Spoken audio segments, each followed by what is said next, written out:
सियासत वाले तुम्हें हिंदू और मुसलमान बताएंगे। सियासत वाले तुम्हें हिंदू और मुसलमान बताएंगे, मगर तुम भारतीय होने पर अड़े रहना। संघ प्रमुख मोहन भागवत ने कहा, मुल्क में मुसलमान संतुष्ट है। इसी बात को लेकर मचा बवाल और मैं लेकर आया देश का सवाल। नमस्कार, मैं हूं मनीष अवस्थी और हाजिर हूं आपका अपना पसंदीदा कार्यक्रम देश का सवाल लेकर। देश में मुसलमान और उनकी हालत को लेकर अक्सर चर्चाएं होती रहती हैं। एक पक्ष दावा करता है कि भारत में मुसलमान बाकी देशों के मुसलमानों से ज्यादा बेहतर है स्थिति में है, तो दूसरा पक्ष कहता है कि बीजेपी की सरकार आने के बाद भारत में मुस्लिमों की स्थिति बिगड़ गई है। मॉब लिंचिंग जैसी घटनाएं बढ़ी हैं। देश में मुसलमान डरा हुआ है। इसी कड़ी में संघ प्रमुख मोहन भागवत का बयान आया। भागवत ने क्या कहा, आइए आपको बताते हैं। भारतीय मुसलमान दुनिया में सबसे ज्यादा संतुष्ट है। जब भारतीयता की बात आती है तो सभी धर्मों के लोग एक साथ खड़े हो जाते हैं। भारत के विपरीत पाकिस्तान में कभी दूसरे धर्मों के अनुयायी को अधिकार नहीं दिए हैं और ऐसा मुसलमानों के अलग देश की तरह बना दिया गया है। आपने सुना संघ प्रमुख मोहन भागवत। मोहन भागवत के बयान को देखा आपने, अब सुनिए इस पर विपक्ष क्या कह रहा है। पिछले 6 वर्षों में हमने देखा है कि जिस तरह से मुसलमानों की मॉब लिंचिंग हुई है, मुसलमानों को कहीं भी एम्पावरमेंट में हिस्सा नहीं दिया गया है। भारतीय जनता पार्टी जो आज देश की सबसे बड़ी पार्टी है, उसने मुसलमानों को टिकटें नहीं दी, चाहे वो पार्लियामेंट हो, चाहे वो स्टेट असेंबली हो, चाहे उससे नीचे हो, कहीं मुसलमानों को नज़रअंदाज किया गया है और मुसलमानों को एडमिनिस्ट्रेशन ऑफ जस्टिस में या ब्यूरोक्रेसी में भी प्रोपोर्शनेट रिप्रेजेंटेशन नहीं दिया गया है। भागवत जी, आप पाकिस्तान के मुसलमानों से हिंदुस्तान के मुसलमानों का मुकाबला न करें। पर कैपिटा इनकम दुनिया के और देशों की जहाँ मुसलमान रहते हैं वो तो बहुत ज़्यादा है। उनका रहन सहन भी अलग है। कहीं ऐसा तो नहीं कि बहुत सुखी है करके इनको दुखी किया जाए या उनकी परेशानी बढ़ाई जाए। इस संदर्भ में तो कहीं वो संघ परिवार को संदेश नहीं देना चाहते, ये भी एक सवाल उठता है। कहाँ का छोड़ा आपने मुसलमानों को? मुसलमान बहुत संतुष्ट है। आप CAA NRC के नाम पर अपने ही मुल्क में, जिस मुल्क के लिए मुसलमानों ने एक नहीं लाखों की तादाद में इस देश की आजादी के लिए अपने आप को कुर्बान कर दिया, उसी देश में आप उसे परदेसी बनाकर निकलना चाहते हो और कहते हो मुसलमान बहुत संतुष्ट है। संतुष्ट है मुसलमान भारतवर्ष के अंदर, लेकिन जब से आप लोगों के हाथ में बागडोर आई है, आपने इस देश में गंगा जमुनी तहजीब को बर्बाद करके रख दिया है और उसके बाद आप मुसलमानों से सर्टिफिकेट मांगते हो। आपने 3 नेताओं को सुना और ये तीनों नेता महाराष्ट्र से आते हैं। माजिद मेमन, नवाब मलिक और अबू आसिम आजमी। आपने तीनों नेताओं की बात सुनी। आइए अब हम आपको बताते हैं कि आखिर देश का सवाल में सवाल उठना लाजमी है और सवाल उठे भी क्यों ना। संघ प्रमुख के ये बयान कितने सच हैं। आपके टीवी स्क्रीन पर देश का सवाल। क्या देश में मुसलमानों की स्थिति वाकई सुधर चुकी है? मोदी सरकार में मुसलमानों की स्थिति बेहतर हुई है? यह इन्हीं बातों को लेकर मचा है बवाल और हम लेकर आए हैं देश का सवाल। देश का सवाल आपके टीवी स्क्रीन।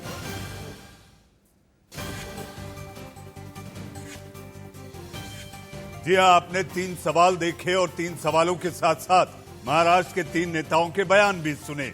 ऐसे में यह साफ है कि मोहन भागवत ने जो कहा है विपक्ष को गवारा नहीं, विपक्ष इसे नामंजूर करता है और इसके साथ साथ इसी पर बहस और चर्चा करने के लिए हमारे साथ मेहमानों का पैनल है। पैनल में 2 पक्ष होंगे, एक पक्ष में और एक विपक्ष में। तो आइए मैं आपका तारुफ कराऊं उस पैनल से। मेरे साथ टीवी स्क्रीन पर इस देश का सवाल में मौजूद रहेंगे जावेद मलिक साहब। आप बीजेपी के नेता हैं, माइनॉरिटी सेल के आप वरिष्ठ पदाधिकारी हैं। हमारे साथ जाना पहचाना चेहरा, आध्यात्मिक गुरु पवन सिन्हा साहब हमारे साथ मौजूद हैं। आप आपसे चर्चा होगी कि आखिर भारत में जिस तरह से मोहन भागवत ने आज कहा है पवन जी कि भारत में मुसलमान संतुष्ट है, क्या वाकई इस पैनल पे बैठे कुछ लोग संतुष्ट हैं या नहीं, इस पर चर्चा होगी। हमारे साथ सैयद जमवाद साहब, आप सामाजिक कार्यकर्ता हैं, आप हमारे साथ जुड़े हैं। हमारे साथ उस्मा परवीन जी, आप समाज सेवी हैं, आप एक्टिविस्ट हैं, आप हमारे साथ हैं। और हमारे साथ मौलाना साजिद राशिद साहब, आप अध्यक्ष हैं इमाम एसोसिएशन के।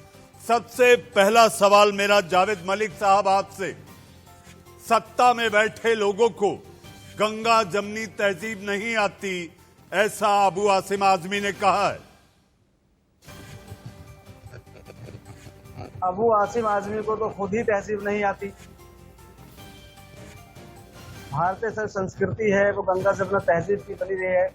अभी तक जितने भी हमारे भारत में रहने वाले लोग हैं वो सब एक दूसरे के धर्मों का पालन करते हैं, एक दूसरे को मानते हैं, समझते हैं, एक दूसरे के त्योहारों में शामिल रहते हैं। इससे ज्यादा और गंगा जमुनी तहजीब और क्या चाहिए आपको?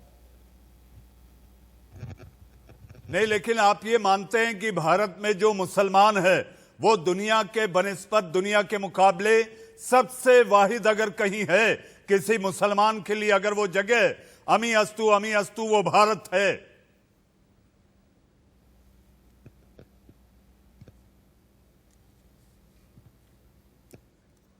जावेद साहब, हमारे साथ मौलाना राशिद साहब हैं। मौलाना साहब, आप संतुष्ट हैं देश में जो हालात हैं? संघ प्रमुख कहते हैं कि यहां पर जो मुसलमान है वो संतुष्ट है, मुसलमान की बेहतरी के लिए सरकार ने वो सारे काम किए हैं।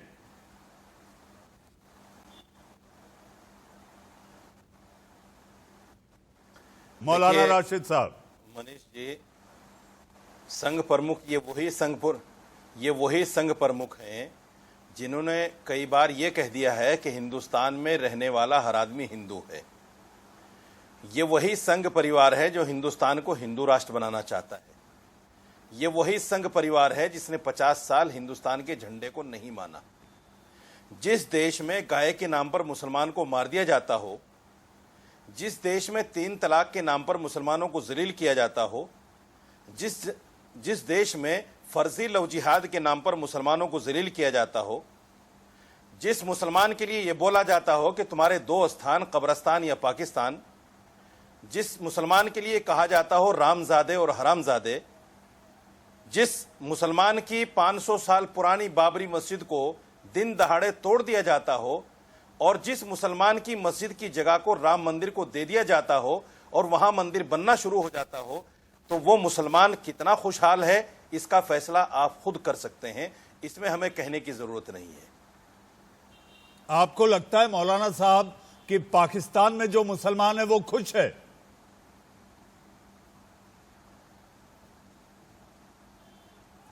अगर आज की तुलना करें, पाकिस्तान की जीडीपी हमसे अच्छी है। आज मुसलमान हमसे अच्छा है। वहां देश में जो भुखमरी है, देश में जो बेरोजगारी है, देश जिस तरह से नफरत की आग में जल रहा है, तो मैं समझता हूं कि आज पाकिस्तान में मुसलमान यहां से अच्छा है। क्या बात है साहब, जिस देश में अमन और चैन कायम हो। मौलाना साहब बड़े निवेदन के साथ आपसे कहना चाहूंगा, देश की अमन पसंदी मुल्क में शांति है, यहाँ पर सब शांति है, आपको ये नागवार है? के नाम पर क्या मुसलमान को मार देना अमन है? अरे मेरे भाई, गाय के नाम पर मुसलमान को मार देना क्या अमन है? लव जिहाद के नाम पर मुसलमानों को जलील करना क्या अमन है? ट्रिपल तलाक के नाम पर मुसलमानों को जलील करना क्या अमन है? कश्मीर में 1 साल से मुसलमान बंद है, कैद है, क्या ये अमन है? आप कौन से अमन की बात करते हैं भाई? कर रहे हो? आज दाढ़ी टोपी लेके निकलना बाहर मुश्किल हो गया है मेरे जैसे आदमी को। क्या बात आप कर रहे हैं? क्या बात आप कर रहे हैं? मौलाना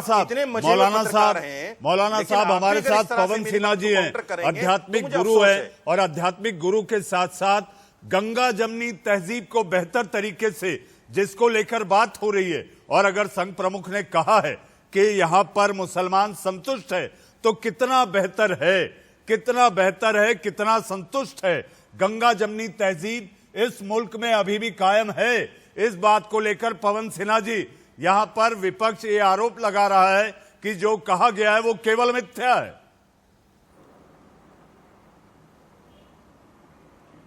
मैं इसमें एकदम स्पष्ट हूं और मैं बहुत बेबाकी से इस बात को कह सकता हूं कि जहां भी कलेक्टिव कम्युनिटीज रह रही हैं इस दुनिया में कहीं भी, वहां पर अगर एक हम एनालिसिस करें तो हिंदुस्तान का मुसलमान बहुत सुखी मुसलमान है। उन सब के कंपैरिजन में, खास तौर से पाकिस्तान और बांग्लादेश के कंपैरिजन में बहुत सुखी मुसलमान है। हाँ, उस मुसलमान को परेशानी हो सकती है जो अकबर को ज्यादा तरजीह देता हो, उस मुसलमान को परेशानी हो सकती है जो औरंगजेब को अपना नबी कहता हो, उस मुसलमान को परेशानी हो सकती है जो वहां कलकत्ता में इकट्ठे हो जाते हैं और हिंदुओं के घर जला देते हैं, उस मुसलमान को परेशानी हो सकती है जो किसी लड़की के बलात्कार को हिंदू और मुसलमान से जोड़ देते हैं। तो ऐसे मुसलमानों को जो सत्ता के लिए अपनी पॉलिटिक्स कर रहे हैं उन्हें कष्ट हो सकता है, लेकिन एक आम मुसलमान से जाकर पूछिए, उस मुसलमान से जाकर पूछिए जो पाकिस्तान को समझता है, बांग्लादेश को समझता है, उस मुसलमान से जाकर पूछिए जो सूडान को समझता है, उस मुसलमान को जाकर पूछिए जो सीरिया और ओमान को समझता है। वो कहेगा कि मुझे फख्र है कि मैं हिंदुस्तान के अंदर रहता हूं, यह मुसलमान महफूज है। तो देखिए, एक चीज यहाँ पर यह भी ध्यान रखनी पड़ेगी मेरे सारे मुसलमान भाइयों को कि जब हिंदुओं पर कोई भी कहर टूटे तो आप भी बोलना सीखिए, आप भी खड़े होना सीखिए। हिंदू स्त्रियों के साथ जब भी कुछ गलत होता है तो आप अलग मत बैठिए। आप अगर गंगा जमनी तहजीब की बात करते हैं तो गंगा जमुना कभी ना कभी साथ मिलती हैं। आप मिलकर चला कीजिए, मिलकर रहा कीजिए। मैं किसी पॉलिटिशियन की बात नहीं करता, मैं आम इंसान की बात करता हूं। वो यहाँ पर खुश है, संतुष्ट है। अब जो समस्या है यहाँ पर, एक बहुत बड़ी समस्या ये है कि हर चीज के लिए सरकार को दोष देते हैं। गरीबी है तो सरकार की है, और उसमें भी सरकार कौन सी? ये 6 साल वाली सरकार। पुरानी सरकार को दोष कोई नहीं दे रहा है। तो मैं ये पूछना चाहता हूँ, क्या हिंदू गरीब नहीं है? क्या हिंदू आदिवासी नहीं है? क्या हिंदू किसी अपराध से ग्रस्त नहीं होता? क्या हिंदू बच्चियों के साथ रेप नहीं होता? तो फिर वहां पर हम हिंदू और मुसलमान क्यों करते हैं? मैं बेबाकी से इस बात को कहता हूं श्री मनीष जी कि मुसलमान जो है यहाँ पर वो पाकिस्तान के मुसलमान से लाख गुना बेहतर है। जीडीपी की बात जब हिंदुस्तान की आती है तो कहते हैं जीडीपी कुछ वैल्यू नहीं रखती। पाकिस्तान की जीडीपी की बात आती है तो जीडीपी वैल्यू रखती है। जो रोटियों को तरसता हो पाकिस्तान, जो टमाटर को तरसता हो पाकिस्तान, जहाँ गधे बिक रहे हो, जहाँ प्राइम मिनिस्टर ऑफिस की गाड़ियां बेचने को लोग मजबूर हो, जहाँ का प्राइम मिनिस्टर भीख मांगता हो, वहां से हम कंपेयर कर रहे हैं। हम कंपेयर कर रहे हैं उन मुसलमानों को जो चीन के पैरों में पैसों के लिए लौट रहे हैं, जबकि चीन मुसलमानों को मार रहा है और वो गैर मुसलमानों को खुल के मार रहा है। भारत में कहीं ये स्थिति नहीं है। हाँ, गाय की इज्जत करना जरूरी है। तो क्या जरूरी है कि जिस चीज को हिंदू पूजता है उसी चीज पर जाकर आप छुरा चलाएं? तो ये 2-4 चीजें हैं। मसले हो सकते हैं, मैं ये नहीं कहता, लेकिन यह कह देना कि मुसलमान यहाँ पर बिल्कुल असंतुष्ट है, मुसलमान यहाँ पर एकदम दरकिनार कर दिया गया है, ये बात बिल्कुल गलत है। रही बात टिकट की, तो हर पॉलिटिकल पार्टी का अपना कुछ उसूल होता है। वह टिकटिंग कैसे करते हैं वो अलग बात है, लेकिन वो तो बीजेपी के प्रवक्ता जी ज्यादा बेहतर बताएंगे। मैं जो आपसे बात कह रहा हूँ वो ये कह रहा हूँ कि आम इंसान से जाकर पूछिए। परेशान है तो दोनों बराबर के परेशान हैं, और कहीं भी ऐसा नहीं होता कि दोनों की गरीबी को अलग करके देखा जाए। लेकिन एक समुदाय जब कराना पे चुप रहेगा तो निश्चित रूप से कहीं ना कहीं तो समस्याएं होंगी। फिर भी मैं कहता हूं, हिंदू मुसलमान आज भी यहाँ पर बहुत तेजी से उन्नति कर रहे हैं और मुसलमान यहाँ संतुष्ट है। जी पवन जी यहाँ संतुष्ट है। हमारे साथ सैयद जमवाद साहब हैं। उस्मा जी, मैं आपके पास आऊंगा। सैयद जमवाद, सारी दुनिया में अगर मुसलमान कहीं वाहिद है तो वो केवल भारत है, आप मानते हैं या नहीं? या चीन के उइगर मुसलमान की बात की जाए? असल में अभी मैं अपनी बात की शुरुआत एक शेर से करता हूं। इब्तिदाए इश्क है रोता है क्या, आगे आगे देखिए होता है क्या है।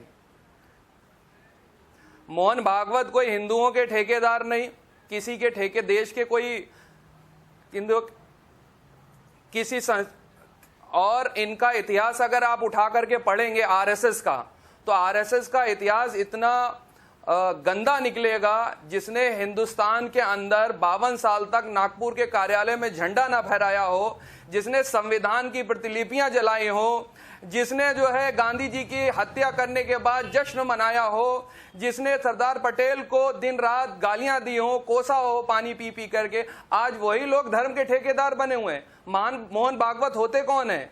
किस धर्म के ठेकेदार हैं? क्या वैल्यू है उनकी? पार्लियामेंटेरियन है, विधायक है, मंत्री हैं, कौन है वो होते कौन है? और हम बता दें, यहाँ का मुसलमान जो है ना, वो बाय बर्थ भी मुसलमान है और बाय चॉइस भी मुसलमान है। वो कौन होते हैं ये बयान देने वाले? आपने खाली पाकिस्तान की बात करते हैं, पाकिस्तान से हमको क्या लेना देना? पाकिस्तान होता कौन है? पाकिस्तान की हम क्या मतलब वकालत करेंगे बैठ करके यहाँ पर? पाकिस्तान हमारी नजर में कुछ नहीं है। हमारे नजर में हिंदुस्तान खूबसूरत मुल्क है। क्यों? क्योंकि ये गांधी ने देश बनाया, ये अंबेडकर ने बनाया, ये जवाहरलाल नेहरू ने बनाया, और ये देश बनाया सुभाष चंद्र बोस ने, ये देश बनाया पंडित राम प्रसाद बिस्मिल ने, ये देश बनाया उन तमाम दीगर लोगों ने, मौलाना आजाद जैसे लोगों ने, जिसमें हम महसूस करते हैं। लेकिन जब से बीजेपी की सरकार आई है, तब से मुसलमानों को ऊपर सबसे ज्यादा जुल्म और ज्यादती हुई है। एक सेकंड, अभी यूएन की रिपोर्ट आई है, USCIRFC रिपोर्ट, 2020 में मुसलमानों और दलितों पे सबसे ज्यादा अत्याचार हुए। आपने यूएस की रिपोर्ट पढ़ी, OIC का बयान पढ़ा आपने, सबसे ज्यादा मुसलमानों और दलितों पे अत्याचार हुआ आज की डेट में। जिस तरीके से मुसलमानों को टारगेट कर, जनाब सैयद मेरी भी बात सुनिए, मेरी भी बात सुनिए, ये पॉलिटिकल रैली नहीं है मेरे दोस्त। उन्होंने बोला कि दलित और ओबीसी के मुसलमानों आप मेरी बात सुनिए सैयद जम्बाद साहब, आपने ये सारी रिपोर्ट्स का हवाला दिया, आपको ये याद है कि यही मेरी बात सुनिए जम्बाद साहब, सैयद साहब, ये सिर्फ बयान जो है बिहार में इलेक्शन है, सिर्फ उसलिए ये बयानबाजी करी जा रही है और इस बयान का कोई मतलब नहीं है। जैसे इलेक्शन आएंगे ध्रुवीकरण होगी, सैयद जम्बाद आप मेरी बात सुनेंगे, आप मेरी बात सुनेंगे, आप OIC, आप अन्य रिपोर्ट्स का हवाला दे रहे हैं, आप रिपोर्ट्स का हवाला दे रहे हैं, आप ये क्यों भूल रहे हैं कि आपके मुल्क के प्रधानमंत्री को इसी OIC मुल्कों ने सम्मानित किया है, इसी OIC मुल्कों ने आपके मुल्क के प्रधानमंत्री को सम्मानित किया है। जब आप कश्मीर के अंदर धारा 370 हटाते हैं, 35A हटाते हैं, अप्रैल के अंदर की रिपोर्ट है, ये अप्रैल के अंदर रिपोर्ट दी गई है। मैं आपको बता दूं, इसी अप्रैल के अंदर 2020 के अंदर ये रिपोर्ट दी गई है। आप रिपोर्ट का हवाला देके आप अपनी बात रखिए, आप रिपोर्ट के हवाले से नहीं। आपने ये कहा कि ये मुल्क, सैयद जम्बाद साहब, आपने कहा कि भारत एक ऐसा मुल्क है जहां पर मुसलमान संतुष्ट है या नहीं? जम्बाद साहब, आप संतुष्ट है या नहीं? हमारी बहनें बैठी हुई हैं, क्या जुल्म और ज्यादती नहीं करी गई? आप संतुष्ट है या नहीं इस मुल्क में रहकर? आप संतुष्ट है या नहीं? आप इस मुल्क में रहकर संतुष्ट है या नहीं? आप इस मुल्क में रहकर संतुष्ट है या नहीं? मैं बाबा साहब भीमराव अंबेडकर के दिए हुए संविधान के ऊपर संतुष्ट हूं। मुझे जो संविधान दिया गया है मैं उस पर संतुष्ट हूं। मैं किसी के रहमो करम पे नहीं हूं। यहाँ पर किसी के रहमो करम की बात ही नहीं है। जिसकी सरकार है उस सरकार में अगर आप संतुष्ट हैं तो आप हैं। हमारे साथ उज़्मा परवीन, उज़्मा जी, होते कौन है? उज़्मा परवीन, जम्बाद साहब, सैयद जम्बाद, मैं आता हूं आपके पास। उज़्मा परवीन हमारे साथ हैं, सामाजिक कार्यकर्ता है। उज़्मा 3 तलाक का कानून, महिलाओं को मिली आजादी, आप संतुष्ट हैं या नहीं है? आपने देखा, हम संतुष्ट नहीं है, इसलिए क्योंकि यहाँ पर जिस तरह से आप बार बार कंपैरिजन करते हैं पाकिस्तान से, हमारा पाकिस्तान से कोई लेना देना नहीं। हमने अपनी मर्जी से अपना हिंदुस्तान चुना है, तो आप बार बार पाकिस्तान को लाकर बीच में मत रखिए। और पहला मुद्दा जो अभी ताजा मुद्दा था, कोरोना काल में आपने इतना बड़ा जिम्मेदार ठहरा दिया जमातियों को। कोरोना फैलाने का जिम्मेदार आपने जमातियों को ठहरा दिया, तो मुसलमान किस तरह अपने आप को सुरक्षित महसूस करे? आप देशद्रोह लगाते हैं सीए एनआरसी के नाम पर मुसलमानों पर, तो मुसलमान किस तरह अपने आप को सुरक्षित महसूस करे?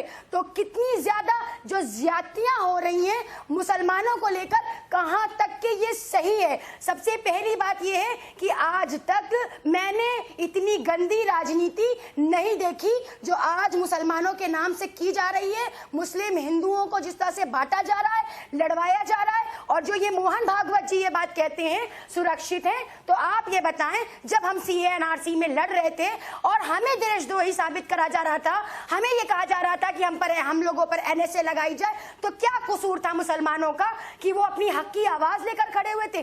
तो ये देश जो है वो जवाहरलाल नेहरू ने जो बनाया, जावेद मलिक साहब, आपकी पार्टी ने मुसलमानों को अपने में खेमे में लेकर ये नहीं बताया, ये नहीं समझाया कि एनआरसी कानून का क्या लाभ होगा। जावेद मलिक, सुरक्षित नहीं है मुसलमान, सुरक्षित नहीं है, क्योंकि एनआरसी विपक्ष की राजनीति की धुरी बन गई थी। एनआरसी पे कोई विपक्ष को खेलना था, मुसलमानों को वर्ग लाना था। एनआरसी खाली मुसलमानों के लिए नहीं आई थी, लेकिन विपक्ष के पास कोई मुद्दा ही नहीं था मुसलमानों को। जब संसद के पटल में जब आपको शर्म नहीं आती? संसद जैसी संसद की शर्म नहीं आती? क्यों किया गया? क्यों किया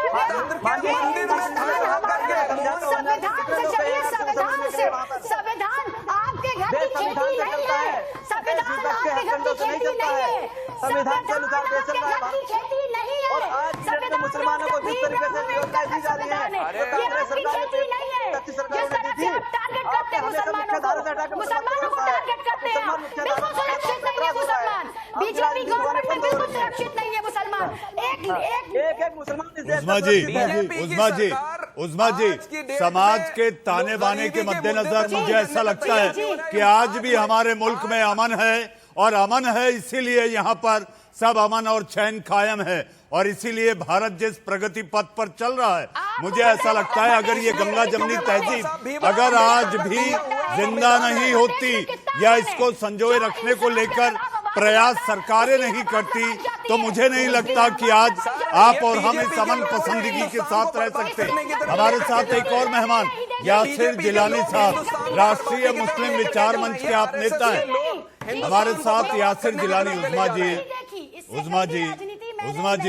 उस्मा जी हमारे साथ और भी मेहमान हैं। ये देखिए आपके टीवी स्क्रीन पर, अगर आप टीवी देख रहे हैं तो ये ओआईसी मुल्कों के, दुनिया के बड़े बड़े इस्लामिक देशों ने हमारे मुल्क के प्रधानमंत्री नरेंद्र मोदी का सम्मान किया है, उनको सर्वोच्च सम्मान दिया है।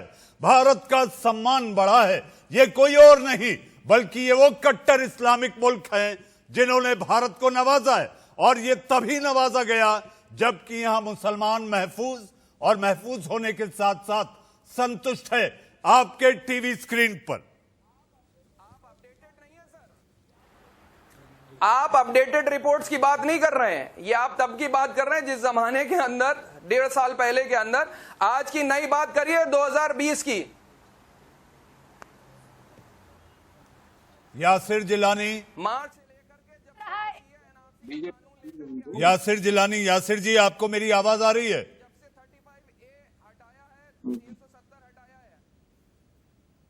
आपके टीवी स्क्रीन पर सारे मेहमान, देश के सवाल के पैनल के मेहमान, आप देख सकते हैं कि हमारे मुल्क का सम्मान, हमारे मुल्क का सम्मान, हमारे मुल्क की इज्जत किस तरह चौमुखी, दिन दुनी रात चौगुनी की। हमारे साथ यासिर जिलानी साहब, राष्ट्रीय मुस्लिम विचार मंच के आप नेता हैं, आप प्रवक्ता हैं। जिलानी साहब, इस पैनल में आपके अपने सबसे वरिष्ठ नेता, संघ के प्रमुख मोहन भागवत के विचार, जो उन्होंने कहा कि इस मुल्क में मुसलमान संतुष्ट है, यहां पर सब शांति शांति है। यासिर जिलानी।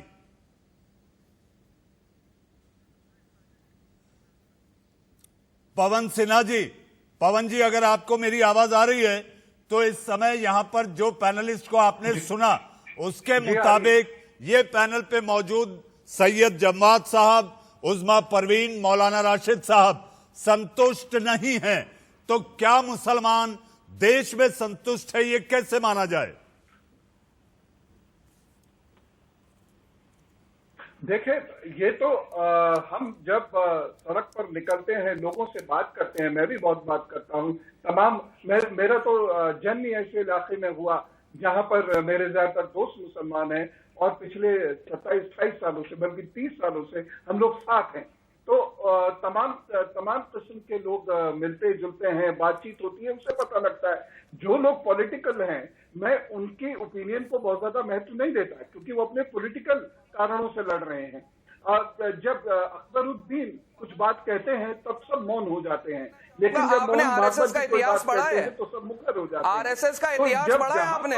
बहुत सोचा समझा तरीके से नहीं, बात की जाती है। आरएसएस का इतिहास पढ़ा है आपने पवन सिन्हा साहब? तरीके से बातें की जाती हैं, तो उसके बाद तो आरएसएस का इतिहास पढ़ा है आपने? नहीं हो रही है। आपने गोलवालकर की आइडियोलॉजी पढ़ी है?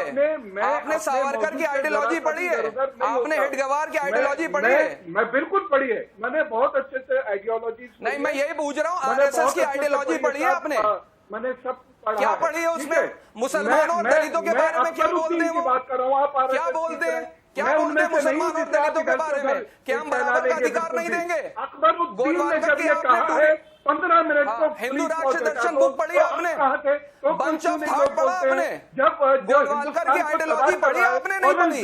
मुझे आप इतिहास के ऊपर बात नहीं करना चाहते, आप फैक्चुअली गलत बात करते हैं। सबसे ज्यादा झूठ और मक्कारी की अगर बातें किसी ने करी तो सबसे ज्यादा आरएसएस ने करी। क्या ये सच नहीं है? गांधी जी को मारने के बाद हिंदुस्तान के अंदर जश्न मनाया आरएसएस के लोगों ने, मिठाइयां बांटी आरएसएस के लोगों ने। मैं तो उस वक्त की बात कर रहा हूँ, क्यों नेहरू को आज की डेट में सबसे ज्यादा जलील कर रहा है?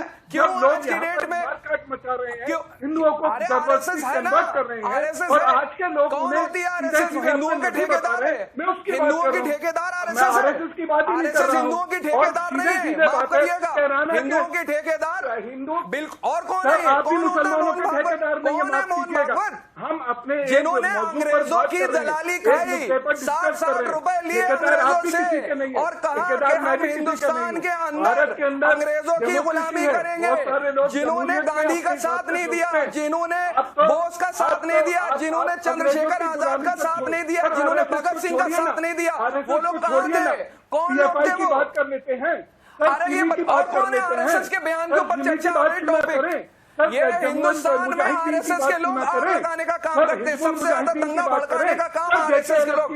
पवन साहब माफ करिएगा, आप मुझसे बड़े हैं, मैं आपकी इज्जत बखूबी करता हूँ, लेकिन आरएसएस के लोग जिस तरीके से बयानबाजी करते हैं आकर के, क्या आपने नहीं सुना? कभी भी शामिल, आप सारी चीजें आपने सुने देश के गद्दारों, आपने कभी आपने नहीं ये सुना बात को सोचा के ऊपर कि कैराना में आप जाके बोलते, क्या क्या हमारी बहनों को पवन जी, पवन जी, पवन जी, सैयद जमात, पवन जी, सैयद जमात, जी जी, मैं एक ही बात कहना चाहूंगा। अब मेरा वक्त हो चला है सुर्खियों का, लेकिन जाते जाते सुर्खियां पढ़ने से पहले मैं आपको ये बता देना चाहता हूं, गंगा जमनी तहजीब तो वो है कि किसी मुसलमान को हिंदू मिले तो मंदिर तक छोड़ आना, और किसी हिंदू को अगर मुसलमान मिले तो मस्जिद की राह दिखाना। अब वक्त की मुसलमान मुल्क में संतुष्ट है, ऐसा हम नहीं कह रहे। ऐसा राष्ट्रीय स्वयंसेवक के संघ के प्रमुख मोहन भागवत ने कहा, जिसको लेकर मचा बवाल तो हम लेकर आए देश का सवाल। हमारे साथ एक खास मेहमान यासिर जिलानी, बीजेपी के प्रवक्ता, आप जुड़े। बड़ी देर कर दी मेहरबान आते आते, और आपके आने के पहले पैनल में इतना बवाल मचा, जवाब तो देना होगा आपको यासिर साहब। मुल्क में मुसलमान संतुष्ट है? देखिए, जो आदरणीय मोहन भागवत जी का बयान आया है वो 100% सच है, क्योंकि दुनिया के आप इस्लामिक ममालिक, जो 52 ममालिक इस्लामिक नजरिए से चलते हैं, उसमें 16-17 की हालत इतनी खराब है, मुसलमान आपस में लड़ रहे हैं। हम अपने पड़ोसी देश की चर्चा नहीं करेंगे कि क्या हालात है वहां पे। वहां शिया सुन्नी को मार रहा है, सुन्नी शिया को मार रहा है, और अलग अलग फिरके के लोग दूसरे लोगों को टारगेट करते हैं। लेकिन कम से कम हमारे भारत में इस तरह की बात नहीं है। भारत अमन, इख्तिलाफ, शांति का जो पैगाम है वो भारत देता है। मुसलमानों को हर जगह यहाँ फ्री है। मुसलमान हर एंगल से यहाँ पे अपने आप को एडजस्ट करता है। हिंदू हमारा बड़ा भाई है, वो इतना उदार है कि उसने मुसलमानों को कभी ये फिक्र करने के लिए नहीं छोड़ा कि उसके साथ किसी तरह की कोई गलत बात की जा रही। उसी बात को आदरणीय मोहन भागवत जी ने सबके सामने रखा है। और ये पहली बात नहीं, इससे पहले भी हमें याद होगा। यासिर साहब, मैं इंटरवीन करूं? यासिर साहब, मैं आपको कुछ बोलूं? जर्नलिज्म करते हैं आपने। यासिर साहब, मैं कुछ बोलूं आपको याद होगा 3 साल पहले सैयद साहब इनको और 10-20 सेकंड बोल लेने देते हैं, फिर आप आ जाइएगा बहस में। तस्वुर नहीं। यासिर जी अपनी बात पूरी करें। देखिए इस पैनल पर विपक्ष काफी मजबूत है, आपको अपनी बात मजबूती से रखनी होगी ताकि लाखों करोड़ों लोग जो देश का सवाल देख रहे हैं वो समझ सके कि यहाँ मुसलमान संतुष्ट है, बहुत संतुष्ट है, 100% संतुष्ट है। जो बात उन्होंने कही है 100% सच कही है। मुसलमान यहाँ खुश है, आपके कहने से संतुष्ट होंगे, आपके कहने से संतुष्ट होंगे, सेलिब्रेट करता है हर मूव में। मुसलमान यहाँ मुसलमान अपने संविधान भाई, आपका सर्टिफिकेट नहीं चाहिए, आरएसएस का सर्टिफिकेट नहीं चाहिए। पूरी हम करता है। भाई बर्थ भी यहाँ पर मुसलमान है और भाई जायज भी मुसलमान है। हम आरएसएस के रहमो करम पे नहीं है, हालात देखे हमने, हम आरएसएस के रहमो करम पे नहीं है, हम रहमो करम पे किसी के नहीं है। हम मानते हैं संविधान को, हमारा दिया हुआ अम्बेडकर का संविधान जिसको आरएसएस नहीं मानती, जिसने मुसलमानों की प्रतिलिपियां जलाई संसद के सामने। आरएसएस के घर में हमारा मुसलमान महफूज नहीं है, आरएसएस के घर में, आरएसएस के घर में नहीं है। आपने महिलाओं के साथ जुल्म और जाती करी है हिंदुस्तान के अंदर। आपके कहने से क्या होगा? दलितों के साथ क्या जाती करी है इस वक्त? अरे दलित भी इस वक्त सुरक्षित नहीं है। आज जिस तरीके से दलितों के साथ जुल्म और जाती हो रही है पूरा हिंदुस्तान देख रहा है।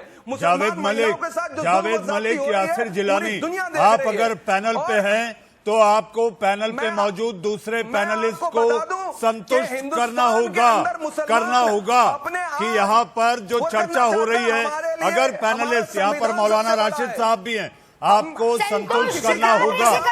जावेद मलिक, सरकार अपने कार्य से करेगी, संतुष्ट अपने कार्य से करेगी सरकार। इनके कहने से हम संतुष्ट नहीं होंगे, इनके कार्य नहीं दिखते। महिलाओं के साथ जो मुसलमानों के हित में कोई बात नहीं करते। दुनिया देख रही है। जावेद मलिक साहब कोई बात नहीं करेंगे। यासिर साहब मुझे एक आंसर देंगे? आप आरएसएस से बिलोंग, जावेद मलिक जवाब ले लीजिए, जवाब ले लीजिए, संतुष्ट नहीं है, जवाब ले लीजिए। पवन सिन्हा जी,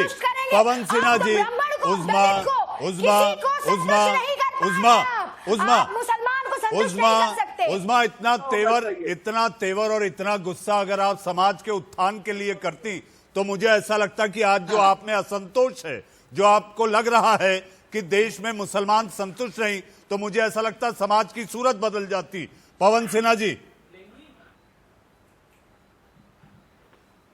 पवन जी जी बिल्कुल ठीक बात है।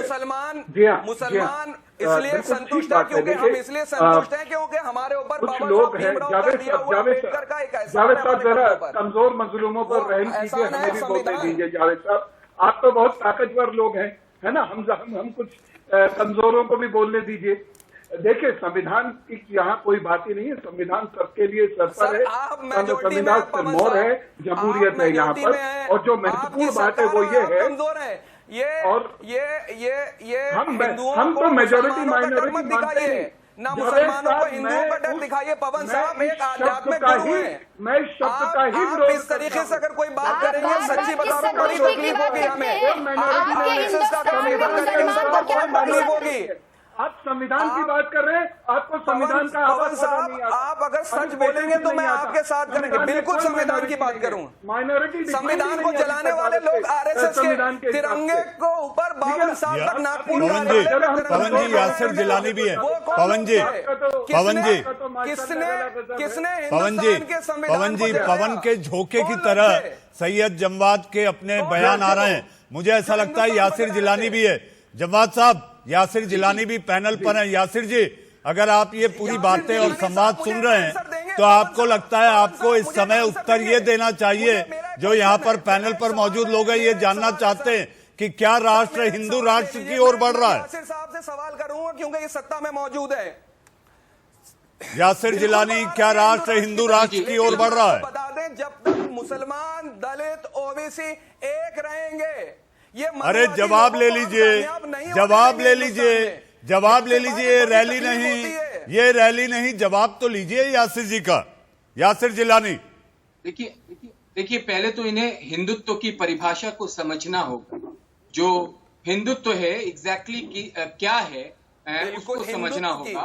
उसके बाद ये किसी तरह की टीका टिप्पणी करें, मैं इनको जवाब देने के लिए, हाँ मैं आपको जवाब जरूर दूंगा कि जो देश है वो अपने संविधान हित आगे बढ़ता रहा है पिछले 70 सालों से और आगे इसी तरीके से बढ़ता रहेगा। और जो इस सरकार ने जो कार्य किए हैं, जिस तरीके से ऐतिहासिक कार्य सरकार ने किया 370-35 से हटा के, जिस तरीके से ट्रिपल तलाक का जो दंश था, जो महिलाएं झेल रही थी उसको खत्म किया, ये ऐतिहासिक फैसला है। मुसलमान कम्युनिटी के अंदर हर्षोल्लास है, उत्साह है, खुश है मुस्लिम लोग। और अब देखिए मुसलमानों के लिए जो मसाइल है उनको हल करने के लिए ये सरकार जितना तत्परता से काम कर रही है, मुझे लगता है कि 70 साल में किसी सरकार ने नहीं किया।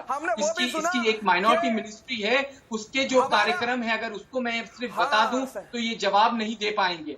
जो यासिर साहब अगर आप पहले जुड़ जाते, यासिर साहब अगर आप पहले जुड़ जाते, यासिर साहब अगर आप पहले जुड़ जाते तो मुझे ऐसा लगता कि इनके सारे सवालों के जवाब मिल पाते।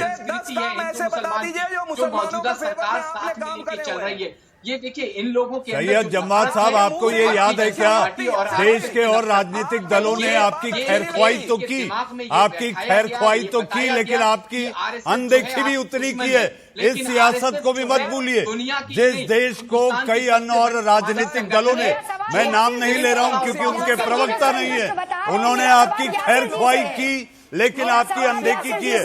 देश के सवाल के अंतिम पड़ाव पर हैं, देश के सवाल के अंतिम पड़ाव पर हैं। और मैं यही कहना चाहूंगा, दर्शकों ने आपको देखा सुना, मैं अपने क्लोजिंग कमेंट में यही कहना चाहूंगा, बातें अमन और चैन की अवाम तक पहुंचने दो, बातें अमन और चैन की अवाम तक पहुंचने दो।